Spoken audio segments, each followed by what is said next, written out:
Fala pessoal, tudo bem? Hoje a gente vai tratar de um assunto muito interessante que é sobre a cafeína. Cafeína é um dos principais suplementos disponíveis no mercado e com certeza um dos que tem mais comprovação científica para diferentes modalidades esportivas. Vinheta! Bom, então para falar sobre isso, primeiro a gente precisa saber o que é a cafeína. Vou colocar uma imagem aqui no vídeo que vocês vão estar vendo aí. É que a cafeína pertence a um grupo chamado grupo das metilxantinas. E aí na imagem vocês estão vendo a cafeína, a teofilina e a teobromina. Então, quimicamente elas são muito parecidas e uma vez ingeridas elas teriam ações parecidas nesse organismo. Só que a cafeína é a mais potente dos três. Então, a cafeína é a única que é utilizada como uma forma de suplemento, uma forma de recurso ergogênico na tentativa de melhorar o desempenho. E qual é o principal mecanismo de ação da cafeína?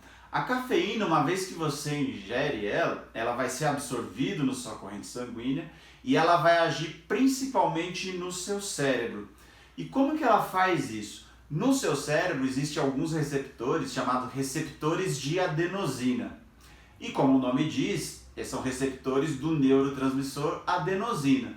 Quando a adenosina se liga nesses receptores, elas têm, de uma forma geral, o que acontece no seu cérebro? O seu cérebro diminui o grau de atividade, então a energia do cérebro começa a diminuir. É nessa hora que você começa a sentir mais sono, mais cansaço, mais fadiga, né? Que a gente costuma genericamente chamar de fadiga mental ou cansaço mental, né? E isso também se manifesta quando você está fazendo exercício físico.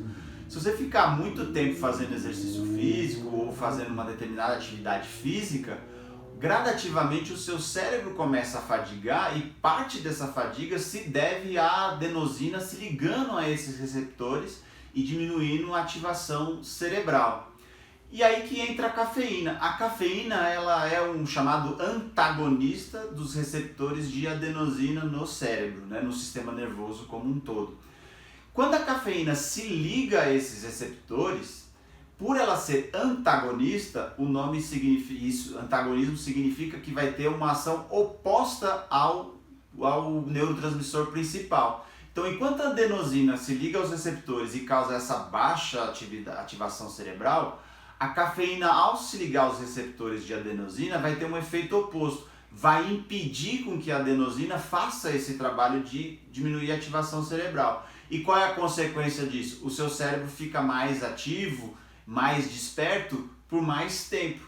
Então a cafeína ela acaba agindo como um agente contrário à adenosina. Mas aonde eu consigo obter essa cafeína? Essa substância ela pode ser encontrada em diversos alimentos, em diversas formas na natureza. E as mais comuns no nosso dia a dia, que inclusive o nome da cafeína é por causa do café? Desinformação é aqui. Cafeína se chama cafeína porque ela vem do café. Brincadeira. Mas um dos alimentos que mais tem cafeína e que a gente tem disponível com facilidade no nosso dia a dia é de fato o café, a bebida café, e a dosagem de cafeína em cada tipo de café, em cada modo de preparo de café vai variar aí. Outros alimentos também possuem cafeína, como chás, sobretudo os chás mais escuros, chá preto, chocolate, refrigerantes e energéticos, o que já nos dá uma pista muito interessante de como utilizar esse suplemento. Não necessariamente você precisa comprar um suplemento, e geralmente os suplementos que contêm cafeína vão ser os chamados suplementos pré-treino, que na verdade, na maioria deles, a única coisa que faz efeito ali naquele monte de coisa é a cafeína.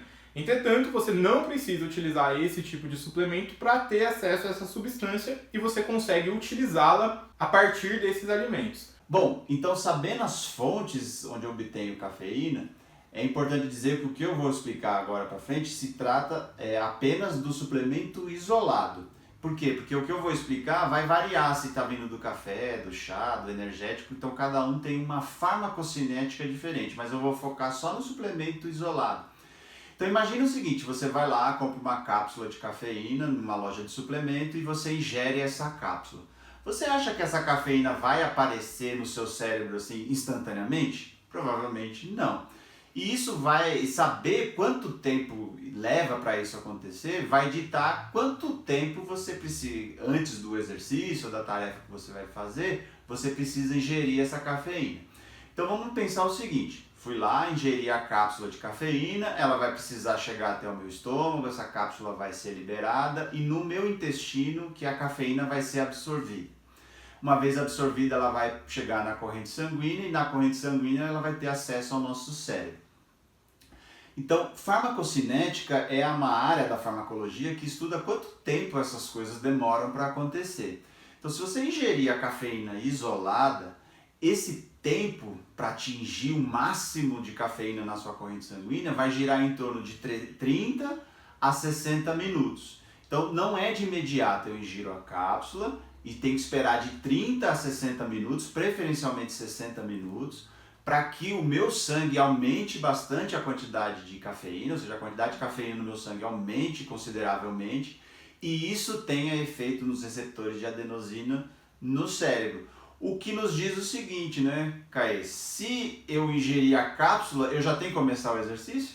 De maneira nenhuma. Uma vez que a cafeína demora 1 hora para começar a exercer seus efeitos, então você deveria, pelo menos 1 hora antes, utilizar a cafeína, esperar esse tempo passar, para então começar a atividade.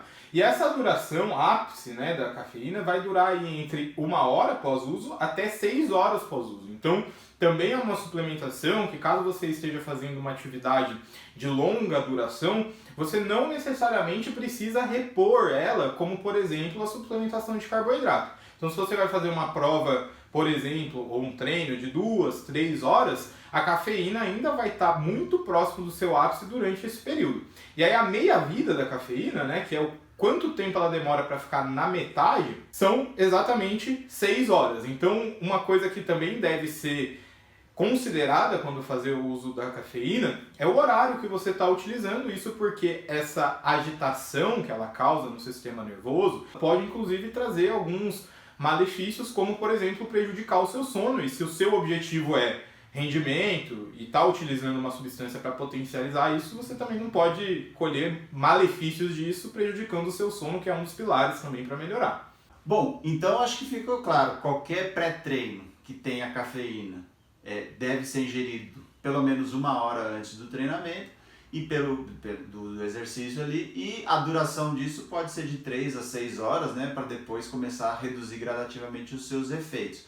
Mas uma coisa importante é a dose, quanto de cafeína eu devo ingerir. Mas esse vídeo focou mais no momento que eu devo ingerir a cafeína, então acho que a resposta é 1 hora antes do exercício. Mas uma outra pergunta relevante é quanto de cafeína eu devo ingerir? E isso a gente vai deixar para um próximo vídeo focado em dosagem.